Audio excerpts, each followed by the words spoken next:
మేఘనాథుడై వచ్చుచున్న మేఘారూఢుడా, రెండంచుల ఖడ్గమును నోట ధరించిన వాడా, మృత్యువునకు మృత్యులోకముకు అధికారి అయిన వాడా, యుగ యుగములో సజీవుడైన వాడా, ఏడు దీప స్తంభముల మధ్య సంచరించువాడా, మృతుడై మరలా బ్రతికిన వాడా, అగ్ని జ్వాలల వంటి కన్నులు కలిగిన వాడా, అపరంజని పోలిన పాదములు కలిగిన వాడా, దావీదు తనయా హోసన్నా, యూదుల రాజా యేసన్నా, యేసన్నా, యేసన్నా.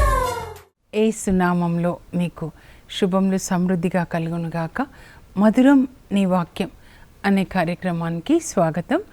ఈరోజు మనం తపస్కాలము ప్రకాశించు కాలం అనే అంశాన్ని గురించి ధ్యానించుకుందామండి.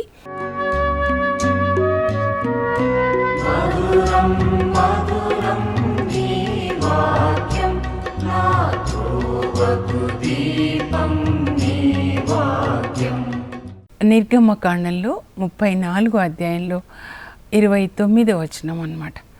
మోషే 8 సార్లు కొండ ఎక్కుతాడండి. దేవుడు ఏం చెప్తాడో అది విని ఆయన రాసుకొని వచ్చి కింద ప్రజలకి బోధిస్తాడనమాట. ఇంకా ఇది చివరిసారి. అప్పుడు ఆయన దేవుడు ఇచ్చిన 10 ఆజ్ఞలు అన్నమాట. అయితే రెండో మారు ఈ 10 ఆజ్ఞలు దేవుడు చెప్తే ఆయనే రాస్తాడండి. మొదటి మారు దేవుడు రాస్తాడనమాట, రెండో మారు మోషే రాస్తాడు. అందుకే జాగ్రత్తగా చదవాలి. మీరు ఈ తపస్కాలం అనంటే బైబిల్ గ్రంథాన్ని చదివే కాలము, ధ్యానించే కాలం అని పెట్టుకొని చదవండి. అందుకే మీకు హోంవర్క్ లాగా ఇస్తున్నాను. స్కూల్లో కూడా పిల్లలకి హోంవర్క్ ఇస్తాం కదండి, అలాగే మీకు అన్నమాట. నిన్న నిర్గమకాండం 19, 20, 23, 24. తర్వాత ఈరోజు నిర్గమకాండం 32, 33, 34, 40, 40 చివరిది అన్నమాట. నిర్గమకాండంలో 40 అధ్యాయాలు ఉంటాయండి. నిర్గమ అంటే బయటికి రావడం అన్నమాట. ఇజ్రాయేల్ ప్రజలు 430 సంవత్సరాల బానిసత్వం తర్వాత ఐగుప్తు నుంచి వాళ్ళకి దేవుడు మహాకృపని బట్టి విముక్తి ఇస్తారనమాట. మోషే ద్వారా ఐగుప్తు బానిసత్వం నుంచి విడిపించి 3 నెలలకి ఇజ్రాయేల్ ప్రజలు సినాయి పర్వతం దగ్గర వస్తారండి. 19వ అధ్యాయం నుంచి సినాయి పర్వతం దగ్గర ఏం జరిగిందో ఉంటుందన్నమాట. 40వ అధ్యాయం వరకు, 40వ అధ్యాయం వరకు ఈరోజు 32 నుంచి చూద్దాము. కొంచెం చూసాము ఆల్రెడీ నిన్న కూడా. 32 బిగిన్ అయ్యేటప్పుడు ఏమవుతుందంటే, మోషే కొండ మీద దేవునితో ఉంటాడు. దేవుడు అనేక నియమాలు చెప్తారు 10 ఆజ్ఞలతో పాటు. మరి వీళ్ళంతా ఒక దేశంలాగా ఏర్పడి జీవించబోతున్నారు. 6 లక్షల మంది మగవాళ్ళు, స్త్రీలు, పిల్లలు అంటే 20 లక్షల మంది. అప్పుడు వాళ్ళు ఎలా జీవించాలి, వాళ్ళకి నియమాలు చెప్తూ ఉన్నారనమాట. అవన్నీ కూడా రాస్తూ ఉన్నాడు మోషే. అయితే క్రింద ఇజ్రాయెల్ ప్రజలు ఏం చేస్తారంటే, అహరోన్ని అడిగి మాకొక దేవుడు కావాలి, మోషేకి ఏం కీడు మూడిందో ఏంటో కొండ మీదకి వెళ్ళి రాలేదు అని. అప్పుడు మీ చెవి పోగులు ఇవ్వండి అని అహరోన్ అడిగితే వాళ్ళు ఇచ్చేస్తారండి, వాళ్ళవి పిల్లలవి. అప్పుడు ఆయన పెద్ద మూసలో వేస్తే బంగారు దూడ వస్తుంది. దాన్ని ఆరాధిస్తూ చాలా ఘోరమైన పాపం చేస్తారండి. అప్పుడు వాళ్ళలోనికి వ్యభిచార పిశాచులు వెళ్తాయన్నమాట, ఆ విగ్రహారాధన చేస్తుంటే. ఇంకా వేరే దయ్యపు శక్తులు కూడా. అప్పుడు వాళ్ళు కట్టుబాటులో ఉండరు. వాళ్ళు ఏం చేస్తున్నారో తెలియదు. వాళ్ళ సొంత పిల్లల్ని అగ్నిలో దహన బలిగా ఆ మంటల్లో వేసేస్తారు. అంటే మామూలు తల్లిదండ్రులు అయితే వెయ్యరు కదండి. అంటే వాళ్ళలోనికి వేరే స్పిరిట్స్, దయ్యపు శక్తులు వచ్చాయన్నమాట. కనుక వాళ్ళ సొంత బిడ్డల్ని అందులో వేస్తారు. కట్టుబాట్లలో ఉండరు వాళ్ళు. ఇంకా దేవుడు చెప్తారు, చూడు వాళ్ళు ఎలా భ్రష్టులైపోయినారు. మోషే చూడు ఎంత కష్టపడి వాళ్ళని ఐగుప్తు నుంచి తీసుకొని వస్తే ఎన్ని అద్భుతాలు చేస్తారండి అక్కడ దేవుడు మోషే ద్వారా. ఎర్ర సముద్రాన్ని దాటించి తీసుకొని వస్తే ఆ దూడ చుట్టూ తిరుగుతూ మమ్మల్ని ఐగుప్తు నుంచి తీసుకొచ్చిన దేవుడు నువ్వే అని దాని చుట్టూ తిరుగుతూ నాట్యం ఆడుతూ వాళ్ళు పాటలు పాడుతూ ఉంటారండి. అప్పుడు వీళ్ళని పొడి పొడి చేస్తా అంటాడు. అంత కోపం వచ్చేస్తుంది అనమాట దేవునికి పైనుంచి చూస్తూ సినాయి కొండ మీద నుంచి. కానీ మోషే ప్రార్థన చేస్తాడు, వద్దు ప్రభా వాళ్ళని మన్నించండి అని ప్రార్థన చేస్తాడు. ప్రార్థన చేసిన తర్వాత ఇంకా మళ్ళా కొండ మీదకి వెళ్తాడండి. కొండ మీదకి వెళ్ళి దేవుణ్ణి ఏమని అడుగుతాడంటే, కొండ మీద సినాయి పర్వతం మీద, ప్రభా ఇదిగో నువ్వు వాళ్ళని మన్నించకపోతే నా పేరు జీవగ్రంథంలోంచి కొట్టేసాయి. అంటే దేవునికి ఇంకా కోపం అన్నమాట. ఆ విగ్రహారాధన వల్ల అంత కోపం వచ్చేస్తుంది. నా పేరు కొట్టేయి ప్రభా అంటే, ఎందుకు నీ పేరు కొట్టేస్తా, వాళ్ళ పేర్లే కొట్టేస్తాను, నీ పేరు నేను కొట్టేయనంటారు అనమాట. ఇంకా మరి వాళ్ళని తీసుకొని వెళ్ళమని చెప్తున్నావు ప్రభా ఇక్కడ నుంచి కానా దేశానికి, మరి నాతో ఎవరు వస్తారు అంటే దేవుడు అంటాడు, నేను వస్తాను, నా సన్నిధి నీకు తోడుగా వస్తుంది. 33:14 అండి. మీరు ఎప్పుడు ఈ ప్రార్థన చేసుకోండి, మీరు ఎక్కడికి వెళ్ళినా ఈ ప్రార్థన చేసుకోండి. ప్రభా ఏదో నీ సన్నిధి నాకు తోడుగా వచ్చునుగాక, నాకు జయంనిచ్చునుగాక అని. బైబిల్ చదువుతున్నప్పుడు దాంట్లోంచి ప్రార్థన రావాలి.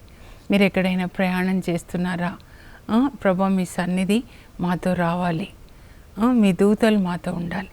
తర్వాత మోషే ఒకటి అడుగుతాడు కొండ మీద అనమాట, ప్రభా నాకు దయచేసి మీ మహిమ చూపించరా అని.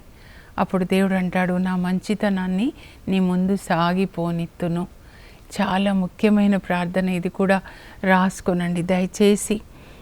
నిర్గమకాండం 33:18 అనమాట. ఇంగ్లీష్లో ఎలా ఉంటుందంటే, let me see your glory, kindly let me see your glory O Lord అంటాడు. గ్లోరీ అంటే అర్థం ఏంటంటే గుడ్నెస్. పిల్లలకి చెప్తున్నాను, ఎందుకంటే చిన్న పిల్లలు కూడా చూస్తున్నారు. నిన్న ఒక ఆత్మీయ చెల్లి చెప్తా ఉంది, అక్క నేను చూస్తా, నాతో పాటు పిల్లలు చూస్తారు, మరి వాళ్ళైతే ప్రతి ఒక్కటి ఆంటీ చెప్తుంటే మాకు అర్థమవుతుంది అని చెప్పి వింటున్నారు. తర్వాత బైబిల్ చదువుకుంటున్నారు. పాపకి స్కూల్లో భయం వేసిందంట, ఏదో మరి పిల్లలు పడినప్పుడు ఫిట్స్ వచ్చి బ్లడ్ రావడం చూసిందేమో, భయం వేస్తుంది అని రాత్రిలో లేస్తుంది. అయితే ఇంకా బైబిల్ చదివిన తర్వాత పాటలు పాడిన తర్వాత మళ్ళీ భయం పోయింది అని చెప్తున్నారు అనమాట. నేనే బైబిల్స్ ఇచ్చాను వాళ్ళకి, అయితే వాళ్ళే కట్టారు వాళ్ళ పేరెంట్స్. సో చెప్తా ఉన్నారు, మీది మాత్రం తప్పకుండా వింటాము, విన్న తర్వాత చదువుతామని చెప్తున్నారు. అందుకే పిల్లలకి తెలుగు అర్థం కాదని, మీకు ఇంగ్లీష్ బైబిల్స్ ఉన్నాయి కదమ్మా, మీ కొరకు చెప్తున్నాను తల్లి. Moses wants to see the glory of God, let me see your glory O Lord అని ప్రేయర్ చేస్తాడు. ఎక్సోడస్ 33:18 అనమాట. Then God says, I will make my goodness pass before you అంటాడు. నా మంచితనాన్ని నేను నీ ముందట సాగిపోనిత్తును అంటారు. మీకు అర్థమవుతుందా? దేవుని యొక్క మంచితనము మీ ముందు సాగిపోతుంటే అన్నీ మంచిగా జరుగుతాయండి మీకు. సైతానికి సంబంధించిన చెడు ఆత్మలు వస్తే చెడు జరుగుతుంది. మీకు ఎల్లప్పుడూ మంచి జరగాలి అంటే దేవుని యొక్క మంచితనం మీ ముందు వెళ్ళాలన్నమాట. అందుకే మోషే చూడండి, వాళ్ళని నడిపించుకొని వెళ్తుంటే ఆ దేవుడు కిందికి వచ్చేస్తాడండి. ఇంకా లాస్ట్ ఇంకా వెళ్ళడు మోషే, 8 సార్లు వెళ్తాడు. 19 నుంచి ఇప్పటి వరకు 34:29లో దిగొచ్చేస్తాడు. ఆ తర్వాత చూడండి దేవుడే దిగొస్తాడనమాట. 40వ అధ్యాయంలో మనం చూస్తాం. అది మీకు చెప్పాలి అని దేవుడు నన్ను ప్రేరేపించారనమాట. సో దేవుని యొక్క సన్నిధి కిందికి వచ్చి వాళ్ళు ఎడారిలో ప్రయాణం చేస్తున్నప్పుడు దేవుడు దినంలో చాలా ఎండ అండి, వాళ్ళ చుట్టూ మేఘంలాగా కమ్ముకుంటాడనమాట. కమ్ముకున్నప్పుడు ఒక్కరికి కూడా ఎడారిలో మరి అనారోగ్యం రాదండి, ఒక్కరికి కూడా. ఇంకా ఏమని రాయబడి ఉందంటే ద్వితీయోపదేశకాండం 8:4లో వాళ్ళు వేసుకున్న బట్టలు మాసిపోలేదంట, తొడిగిన చెప్పులు అరిగిపోలేదని చెప్తున్నారు. మేఘంలో నడుస్తున్నారనమాట దేవుని యొక్క సన్నిధి. రాత్రి అయినప్పుడు ఆ మేఘము మళ్ళీ అగ్ని స్తంభంలాగా, రాత్రి ఏమో చాలా చలి అనమాట. వాళ్ళు పడుకున్నప్పుడు వాళ్ళకి దుప్పటి కప్పితే ఎలా ఉంటుందండి బ్లాంకెట్, అలాంటి సన్నిధి ప్రతి ఒక్కరు ఫీల్ అవుతున్నారనమాట. ఇజ్రాయేల్ ప్రజలందరూ దేవుని మేఘం క్రింద, పగలు మేఘ స్తంభమై, రేయి అగ్ని స్తంభమై ఇజ్రాయేల్ ప్రజల్ని ఎడారిలో నడిపించిన దేవుడు అండి మన దేవుడు. మనల్ని కూడా అలాగే నడిపిస్తాడు. ఉదయం కాగానే మన్నాన్ని కురిపిస్తున్నారు. ఆ మన్నా పోగు చేసుకొని వాళ్ళు విసురుకొని రొట్టెలు చేసుకొని తింటారు. చాలా బాగుంటాయి అన్నమాట. సాయంకాలం అయినప్పుడు వాళ్ళకి మాంసం కావాలి. పూరేడు పిట్టల్ని పంపిస్తున్నారు. ఆ పిట్టలు కూడా మీరు చదివితే సంఖ్యాకాండంలో ఉంటుందండి. 5 అడుగుల ఎత్తులోనే ఇలా సముద్రం నుంచి వందలు వచ్చాయన్నమాట. అంటే ఎందుకు ప్రభా 5 అడుగులు అంటే వాళ్ళు చేతులు పైకి లేపి పట్టుకోవాలంటే కష్టం కదా, అందుకే 5 అడుగులు అంటే వాళ్ళు ఇలా ఈజీగా పట్టుకుంటారనమాట. పట్టుకొని సాయంకాలం మాంసం తినేవాళ్ళు అనమాట. ఆ తర్వాత మరి నీళ్ళు తాగాలి. అప్పుడు బండని కొట్టినప్పుడు ఆ బండ నుంచి నీళ్ళు వస్తాయన్నమాట. నిర్గమకాండం 17వ అధ్యాయంలో ఉంటుంది. బండ నుంచి నీళ్ళు వస్తాయి. 19 అద్భుతాలండి దేవుడు వాళ్ళకి చేస్తారు. ప్రతిరోజు మన్నాన్ని కురిపిస్తారు. 39 సంవత్సరాలు అనమాట. అంటే 40 సంవత్సరాలు వాళ్ళు ఇక్కడ వచ్చిన దగ్గర నుంచి ఎడారి ప్రయాణం. అది ఏంటి అంటే దేవుని యొక్క సన్నిధి, ఆయన మంచితనము మోషే ముందుగా వెళ్తుంది. మోషే వెనకాల ఎవరున్నారు? ఇజ్రాయేల్ ప్రజలు అనమాట. సో మోషే చేసిన ప్రార్థనని బట్టి దేవుని మంచితనము మేఘస్తంభమై, అగ్నిస్తంభమై వాళ్ళని నడిపిస్తూ, మన్నాన్ని కురిపిస్తూ, బండ నుంచి నీళ్ళు ఇస్తూ, ఇంత మంచితనం అన్నమాట దేవుని యొక్క మంచితనం. అందుకే ఈ ప్రార్థన చేసుకోండమ్మా అని చెప్తున్నాను మీకు. అందరూ ఈ ప్రార్థన చేసుకోండి. Let me see your glory అంటే గుడ్నెస్ అన్నమాట. నా మంచితనం నీ ముందు కనపరుస్తాను అంటే దేవుని యొక్క మంచితనం ఈ విధంగా అన్నమాట. మేఘస్తంభంలాగా, అగ్నిస్తంభంలాగా 40 years 40 సంవత్సరాలు ఎడారిలో వాళ్ళు మొక్క వేసుకోలేదండి, విత్తనం వేల. రోజు తింటున్నారు, మాంసం కూడా తింటున్నారు, రోజు నీళ్లు తాగుతున్నారు, బండ నుంచి వచ్చిన నీళ్లు. మేఘస్తంభం, అనారోగ్యం కలగలేదు అక్కడ ఒక్కరికి కూడా అనారోగ్యం. That is what is called God's goodness. I want to tell the meaning of goodness అన్నమాట. ఆ తర్వాత ఆ గుడ్నెస్ని దేవుడు చెప్తారు. నా మంచితనం ఏంటి అని నేను చదివాను. మీరు తప్పకుండా మళ్ళా చదవండి. నేను కూడా చాలాసార్లు చదివాను. ఈ 26 సంవత్సరాల్లో దేవుడు నన్ను పిలిచిన తర్వాత దేవుని యొక్క స్వభావం, మంచితనం ఏంటి అంటే 34:6-7 అండి. ఆయన కరుణామయుడు, దయామయుడు, సులభముగా కోపపడువాడు కాదు.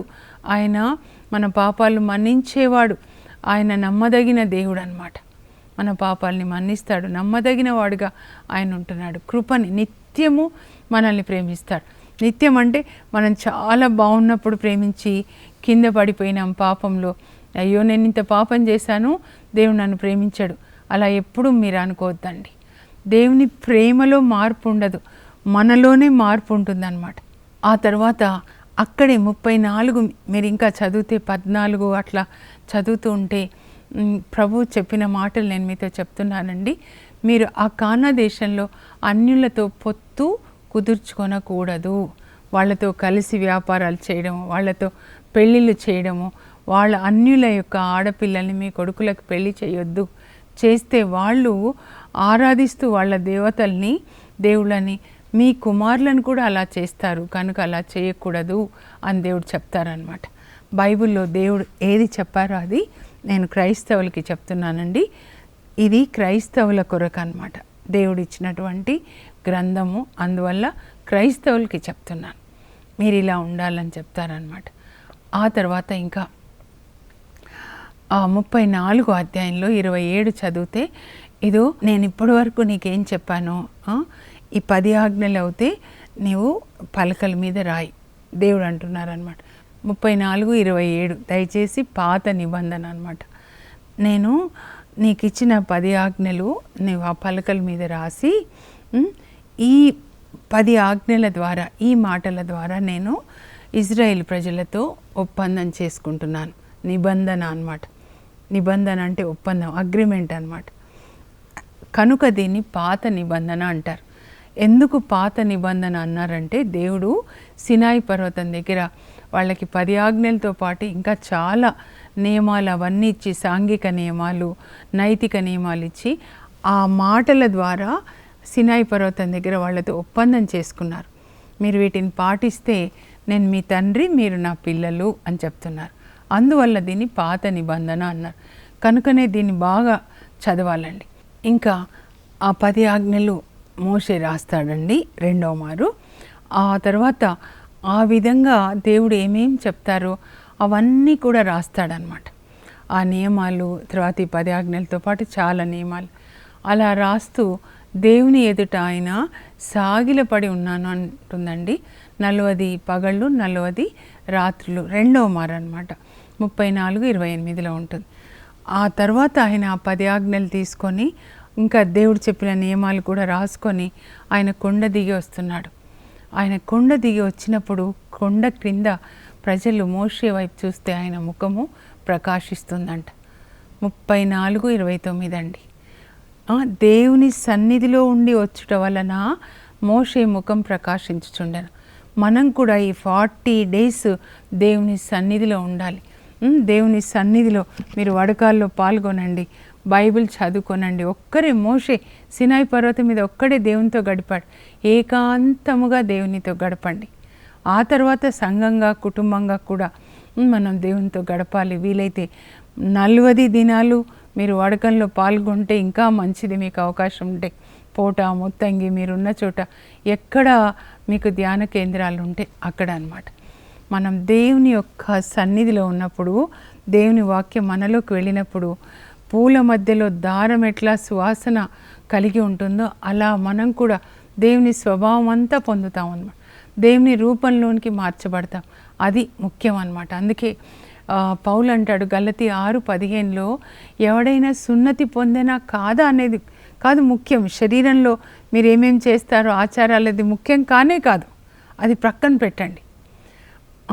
ముఖ్యమైన విషయం ఏంటంటే అతడు నూతన సృష్టి అవ్వాలి. అంటే అంతరంగ పురుషుడు యేసుక్రీస్తు రూపంలోనికి మార్చబడాలన్నమాట. అది మనము యేసుక్రీస్తు రూపంలోనికి మార్చబడాలి. గొంగలి పురుగు సీతాకోక చిలుకలాగా మారినట్లు అనమాట. దివ్య రూపధారణ, దేవుని యొక్క స్వభావం. We have to move from worldliness to godliness అనమాట. నేను ఒక సిస్టర్తో మాట్లాడుతుంటే ఏం చేస్తున్నావు అంటే బిజీగా ఉన్నాను అంటే షాపింగ్ వాళ్ళ ఊరిలో జూబ్లీ అంట పండుగ వస్తుందని. ఎందుకు అంత షాపింగ్ ఎందుకమ్మా, అదే దేవునికి వాడొచ్చు కదా ఆ డబ్బు అని. ఈ షాపింగ్లన్నీ తగ్గించుకోవాలండి. అనవసరమైన అవి కొనడము, అనవసరమైన బట్టలు కొనుక్కోవడము చాలా చాలా తగ్గించండి. మీరు ఈ శరీరంలో జీవించొద్దు. శరీరానుసారులు శరీరం ఏం కోరినో వానికే తమ మనసులు ఇస్తారు. శరీరానుసారమైన జీవితము మరణానికి దారితీస్తుంది, అంటే నరకం అన్నమాట. రోమా 8:5లో చెప్తారు. కానీ ఆత్మానుసారమైన జీవితము జీవానికి, పరలోకానికి దారితీస్తుంది. ఆత్మలో జీవించండి. ఒక వ్యక్తి ఆత్మలో ఎదగడానికి బైబిల్ చదువుకోవాలి, వినాలి, పాటించాలి. బైబిల్స్ పంచిపెట్టండి. వాక్యమే యేసు ప్రభు. దేవుని కొరకు దేవుడు మీకు ఇచ్చిన డబ్బు, మీ జీవితాన్ని వాడండి. ఇప్పుడైనా బైబిల్ చదవండి, ఒక్కసారి చదవండి మీ జీవితంలో అన్నమాట. ఆ తర్వాత ఆయన క్రిందికి వచ్చేస్తాడు కదండి. వచ్చి దేవుడు చెప్పినవన్నీ చెప్తారు. తర్వాత వాళ్ళందరికీ చెప్తాడు, ఇలా గుడారాన్ని నిర్మించమని చెప్పారు దేవుడు. అప్పుడు ఆయన వచ్చి అందులో నివసిస్తానని చెప్పాడు. అలా అప్పుడు అందరూ గుడారాన్ని నిర్మిస్తారు. కావాల్సిన వస్తువులు తీసుకొని వస్తారు, విరాళాలు ఇస్తారు. ఆ తర్వాత స్త్రీలు కూడా అండి గుడారానికి కావాల్సినవన్నీ కూడా ఎలా ఉంటుందంటే, నేను చాలాసార్లు చెప్పాను, మీరు అక్కడ పిక్చర్లో కూడా చూడొచ్చు టైటిల్కి ముందు, లేదా మీరు మోజెస్ టాబర్నకిల్ అని గూగుల్లో చూడండి. 3 భాగాలు ఉంటాయండి. వెలుపల ఆవరణ, పవిత్ర స్థలము, రెండవది పరిశుద్ధ స్థలము, మూడవది అతి పరిశుద్ధ స్థలం. అతి పరిశుద్ధ స్థలంలో మందసంలో ఇప్పుడు మోషే 10 ఆజ్ఞలు 2 రాతి పలకలు తెచ్చాడు కదా, అవి పెట్టమంటారు మందసంలో. అలాగే ప్రతిరోజు మన్నాను కురిపిస్తున్నారు కదండి, ఆ మన్నా ఒక మానేడు పోగు చేసి ఒక పాత్రలో పెట్టమంటారు అన్నమాట. ఆ తర్వాత అహరోను కర్ర, సంఖ్యాకాండంలో మనం చూస్తే అక్కడ అహరోను కర్ర చిగురిస్తుందండి, ఆ కర్రని పెట్టమంటారనమాట. అలా అందరూ కలిసి దాన్ని గుడారానికి కావాల్సిన వస్తువులు అన్నీ కూడా తయారు చేస్తారు. ముఖ్యంగా బేసలేలు, ఒహోలియాబ్ అని వాళ్ళకి దేవుడు 35 నిర్గమకాండంలో ఉంటుందండి, 31లో ఎలా సుందరమైన వస్తువులు తయారు చేయాలి జ్ఞానాన్ని ఇస్తారనమాట. దాంతో వాళ్ళు తయారు చేస్తారు. ఇంకా వాళ్ళు ఐగుప్తు నుంచి వచ్చిన తర్వాత 2వ సంవత్సరం నిర్గమకాండం 12లో వాళ్ళకి మొదటి సంవత్సరం, మొదటి నెల, మొదటి రోజు అండి. ఇప్పుడు ఇక్కడ అంతా రెడీ అయిపోతుంది గుడారం, దానికి ప్రతిష్టాపన 40వ అధ్యాయంలో ఉంటుందండి. మీరు తప్పకుండా చదువుకోవాలన్నమాట. సో దేవుడు ఎట్లా చెప్పారో నమూనా అంటే మోడల్ ఇస్తారనమాట. కరెక్ట్గా దేవుడు చెప్పిన లెక్కల ప్రకారం ప్రతి ఒక్కదానికి ఇస్తారు. మీరు చూడండి, ఆ లెక్కల ప్రకారమే మోషే గుడారాన్ని నిర్మించి తర్వాత దేవుడు చెప్తారు, ప్రతి దాన్ని గుడారంలో ఉన్న ప్రతి ఒక్క వస్తువుని నువ్వు అభిషేకించు. అలాగే అభిషేకిస్తాడు. తర్వాత యాజకులుగా అహరోన్ని, ఆయన పిల్లల్ని అభిషేకించు, అది కూడా అభిషేకిస్తాడనమాట. అప్పుడు ఏం జరుగుతుంది చూడండి, మీరు 40వ అధ్యాయం చదివినట్లయితే అక్కడ 34 అండి. ఆ గుడారాన్ని మోషే మరి నిర్మించిన తర్వాత ప్రతిష్టాపన అంటే శుద్ధి చేసిన తర్వాత దేవునికి ప్రతిష్టాపన చేస్తాడంటే సమర్పిస్తాడనమాట. అప్పుడు దేవుని యొక్క సన్నిధి ఇప్పటి వరకు మేఘము సినాయి పర్వతం మీదకి వస్తే మోషే సినాయి పర్వతం మీదకి వెళ్ళాడు 8 సార్లు. దేవుడు చెప్పిందంతా రాసుకొని కింద వాళ్ళకి బోధించాడనమాట 19 నుంచి. ఇప్పుడు ఆ దేవుడు ఆ మేఘ రూపంలో ఈ గుడారంలో వచ్చేస్తాడండి. మందసం పెట్టె ఉంది కదా, ఆ మందసం పెట్టె మీద పై భాగాన్ని కరుణాపీఠం అంటారనమాట. అక్కడ నేను నివసిస్తాను చెప్తాడు. గుడారం అంతా కూడా మేఘంతో దేవుని యొక్క మహిమతో నింపబడుతుందన్నమాట. అక్కడ కొండ మీద ఉన్న మహిమ ఇప్పుడు దేవుని సన్నిధి కిందికి ప్రజల మధ్యలోనికి వచ్చిందనమాట. అలా చదువుతుంటే మీరు తప్పకుండా చదవాలి. సొలొమోను దేవాలయ ప్రతిష్టాపన సమయంలో కూడా దేవుని సన్నిధి మేఘ రూపంలో దేవాలయాన్ని కమ్ముతుంది. ఇంకా క్రొత్త నిబంధనలో ఏంటంటే మరియ తల్లి లోపలికి దేవుని సన్నిధి వస్తుందన్నమాట.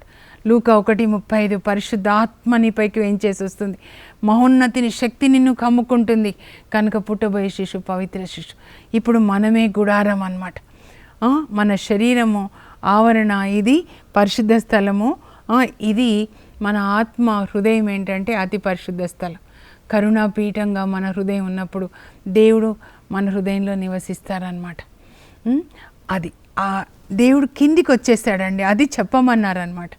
ఒక వ్యక్తి దేవునికి విధేయించి దేవుడు ఏం చెప్తే అది చేస్తే 19వ అధ్యాయం, నిజానికి 3వ అధ్యాయం నుంచి నిర్గమకాండంలో 3వ అధ్యాయంలో దేవుడు పిలుస్తారండి మోషేని. అప్పటి నుంచి నువ్వు వెళ్ళి వాళ్ళని విడిపించుకొని ఐగుప్తుకు వెళ్ళి, అప్పటి నుంచి మీరు ఇప్పుడు వరకు చదివితే చివరి వరకు అనమాట, అంటే ద్వితీయోపదేశకాండం వరకు అనమాట. మోషే ఒక్క వ్యక్తి విధేయత ద్వారా ఏం జరిగింది, ఎన్ని అద్భుతాలు, వాళ్ళని విడిపించుకొని వచ్చాడు. ఇక్కడ గుడార నిర్మాణం అయిపోయింది, కొండ మీద ఏం చెప్తే అది చెప్పాడు. ఇప్పుడు ఆ కొండ మీదకి వచ్చిన దేవుని సన్నిధి కింద ప్రజల మధ్యలోకి వచ్చింది. యోహాను సువార్త 1లో మనం చదివితే 14లో ఆ అతిలో ఉన్న వాక్యము మానవుడై మన మధ్య నివసించెను. దేవుడు మన మధ్యలో ఉండి మనల్ని ఆశీర్వదించాలి. పాత నిబంధన అలా గుడారంలో, క్రొత్త నిబంధన మనలోనే, మనమే గుడారం, మన అతి పరిశుద్ధ హృదయంలో అన్నమాట నివసించి మనల్ని ఆశీర్వదించాలి. అదే ఇప్పుడు మనం పొందాలండి, ఇక్కడికి వెళ్ళిపోవాలన్నమాట. దేవుడు త్రియేక దేవుడు తండ్రి కుమార పరిశుద్ధాత్మలు, యోహాను 14:23 అనమాట. అయితే కొంచెం బ్రీఫ్గా లేవియ కాండం కూడా అండి. లేవియ కాండం ఇప్పుడు ఈ గుడార ప్రతిష్టాపన అయ్యేసరికి 1 సంవత్సరం అవుతుందండి. వాళ్ళు సినాయి పర్వతం దగ్గర ఉంటారు. తర్వాత 2వ సంవత్సరం మొదటి రోజున గుడారానికి ప్రతిష్టాపన జరుగుతుందన్నమాట. తర్వాత ఏం జరిగింది, మొదటి నెల 2వ సంవత్సరంలో మొదటి నెల లేవియ కాండాన్ని దేవుడు బోధిస్తారు యావేకి. ఎక్కడి నుంచి అంటే మోషే గుడారం నుండే సంభాషిస్తారండి. మీరు 1వ అధ్యాయంలో లేవియ కాండము 1వ వచనం, ఇదంతా దేవుడు కిందికి వచ్చేసరిగా గుడారంలో నివసిస్తున్నారు. పగలిలా ఆయన మేఘస్తంభం లాగా, రేయి అగ్నిస్తంభం లాగా అన్నమాట. అప్పుడు మోషేని పిలుస్తారు, ఆ మేఘస్తంభం నుంచి మాట్లాడుతున్నారు కిందనే, ఇంకా పైకి వెళ్ళట్లేదు. లేవియ కాండం నుంచి ఇంకా మోషే పైకి వెళ్ళట్లా. నిర్గమకాండంలో వెళ్ళాడు 8 సార్లు, 19 నుంచి 34 అధ్యాయం వరకు. 35 నుంచి గుడారాన్ని తయారు చేశారు, 40లో గుడారానికి ప్రతిష్టాపన నిర్గమకాండంలో. ఇప్పుడు లేవియ కాండం, దేవుడు కిందనే ఉన్నారు కదా గుడారంలో, అక్కడ మోషేకి బోధిస్తున్నారు. ఏంటి లేవియ కాండంలో ఏముంది అంటే, లెవిటికస్ అంటే ఇది హీబ్రూ భాషలో వైయిక్రా అండి. వైయిక్రా అంటే కాల్డ్ ఫర్ హోలీనెస్, అంటే పరిశుద్ధతకు పిలుపు. మీరందరూ పరిశుద్ధంగా జీవించడానికి పిలువబడ్డారు దేవుణ్ణి లాగా. అందుకే ఈ గ్రంథంలో 19:2 వచనం కీ వర్స్ అన్నమాట. ముఖ్యమైనది ఏంటంటే, మీ దేవుడు పరిశుద్ధుడైనట్లే మీరును పరిశుద్ధులై ఉండండి. మీ చూపులు, మాటలు, ప్రతి ఒక్కటి కూడా, మీ వినికిడి, ఆలోచనలు, మీ వస్త్రధారణ దగ్గర నుంచి కూడా మీరు పరిశుద్ధంగా ఉండాలి. అదండి లేవియ కాండం అన్నమాట. తర్వాత సంఖ్యాకాండం ఏంటంటే, వీళ్ళు 2వ సంవత్సరం 1 నెల లేవియ కాండం జరుగుతుందండి సినాయి పర్వతం దగ్గరే. అంటే లేవీయులు దేవాలయంలో సేవ చేసేవాళ్ళు, యాజకులు ఎలా ఉండాలి అని చెప్తారనమాట. ఆ తర్వాత బ్రీఫ్గా చెప్తున్నాను. సంఖ్యాకాండం ఏంటంటే, ఇంకా 10వ అధ్యాయంలో మీరు చదివితే సంఖ్యాకాండం 10, ఒక 20 రోజులు, 2వ నెలలో కూడా 20 రోజులు అక్కడే ఉంటారండి సినాయి పర్వతం దగ్గర. 1 సంవత్సరం నిర్గమకాండం, 2వ సంవత్సరం 1వ నెల లేవియ కాండం, తర్వాత ఇంకొక 20 రోజులు కూడా అక్కడే ఉంటారు. అక్కడ సంఖ్యాకాండం జరుగుతుందన్నమాట 20 రోజులు 10వ అధ్యాయం వరకు. 11వ వచనం, 10వ అధ్యాయంలో 11వ వచనంలో ఇలా మేఘస్తంభం పైకి లేచి కదలడం మొదలు పెడుతుందన్నమాట. అప్పుడు ఇజ్రాయేల్ ప్రజలు ఆ సినాయి పర్వతం దగ్గర నుంచి వాళ్ళు కూడా కదులుతారనమాట. 39 సంవత్సరాలు ఎడారి ప్రయాణం అన్నమాట. అది సంఖ్యాకాండం. ఇంకా ద్వితీయోపదేశ కాండం మనము ఇంకొకసారి ధ్యానించుకుందామండి. అక్కడ మోషే ఇక్కడ ఏదైతే బోధించాడో ప్రజలకి, అదే మరి ఆయన 2వ మారు బోధిస్తాడు 40వ సంవత్సరం అన్నమాట. చివరిలో 11వ నెలలో, 1 నెలలో బోధించింది. అంటే 40th ఇయర్లో 11th మంత్లో ఆయన మొవాబు మైదానం దగ్గర ఇజ్రాయెల్ ప్రజలకి 2వ మారు బోధిస్తాడు. 10 ఆజ్ఞలు దేవుడు ఇక్కడ ఏది చెప్పారో అదే అక్కడ బోధిస్తాడనమాట. 2వ మారు బోధిస్తాడు. ఎందుకు 2వ మారు మనం రేపు చూద్దాము. అవి బోధించిన తర్వాత ఏమంటాడంటే, మీరు ఈ ఆజ్ఞలు పాటిస్తే మీకు దీవెనలు వస్తాయన్నమాట. మీరు చదువుకొని ఉండండి రేపటి దినానికి. ద్వితీయోపదేశ కాండం కూడా ముఖ్యంగా 4, 5, 6, 7, 8 తర్వాత ముఖ్యంగా అన్నమాట 27, 28 అంతా చదివితే చాలా మంచిదండి. ప్రార్థన చేసుకుందాం. పరలోకపు మా తండ్రి, మీ పరిశుద్ధ నామమునకు స్తోత్రం కలుగును గాక. ప్రభా, ఒక్క మోషే ద్వారా ఎంత పని జరిగింది ప్రభా. నిర్గమకాండం 3వ అధ్యాయంలో ఆయనను పిలిచారు. మండుచున్న పొద నుంచి మాట్లాడి మోషేని వెళ్ళి ఐగుప్తులో బానిసత్వంలో ఉన్న ఇజ్రాయేల్ ప్రజల్ని విడిపించుకొని రమ్మన్నారు. మోషే మీరు చెప్పినట్లుగానే చేశాడు ప్రభా. వాళ్ళని విడిపించుకొని 3 నెలలకి సినాయి పర్వతం దగ్గర వచ్చినప్పుడు మీరు ఇజ్రాయేల్ ప్రజలకి 10 ఆజ్ఞలతో పాటు అనేకమైన సాంఘిక నియమాలు, మత నియమాలు అవన్నీ కూడా మీరు వాళ్ళకి బోధించారు. ఎందుకంటే వాళ్ళు ఇజ్రాయేల్ ప్రజలు ఇప్పుడు ఒక సమాజంగా ఏర్పడ్డారు, ఒక నేషన్, దేశంగా ఏర్పడ్డారు ప్రభా. అక్కడ వాళ్ళు సినాయి పర్వతం దగ్గర 1 సంవత్సరం 1 నెల 20 రోజులు ఉంటారు ప్రభా. ఆ మొదటి సంవత్సరంలో మరి గుడార నిర్మాణం అయిపోతుంది. 2వ సంవత్సరం మొదటి రోజున గుడారానికి ప్రతిష్టాపన అయిపోతుంది ప్రభా. తర్వాత మొదటి నెలలో 2వ సంవత్సరంలో లేవియ కాండం, లేవీయులు అంటే దేవుని సేవ చేసేవాళ్ళు పరిశుద్ధంగా జీవించాలి అని బోధిస్తారు.